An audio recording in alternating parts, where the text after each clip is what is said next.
আগে জানতাম শুধু মহিলা মানুষের থাকে, চাহিদা থাকে, কিন্তু মহিলা মানুষ ইনকাম করলে যে পুরুষের এত চাহিদা থাকে, এত লোভ থাকে তা জানতাম না।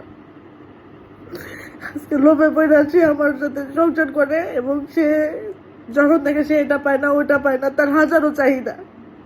এত চাহিদা তো আমার পূরণ করার মতো সামর্থ্য নেই, কারণ আমার বাবা আমাকে কিছুই দেওয়া যায় নাই।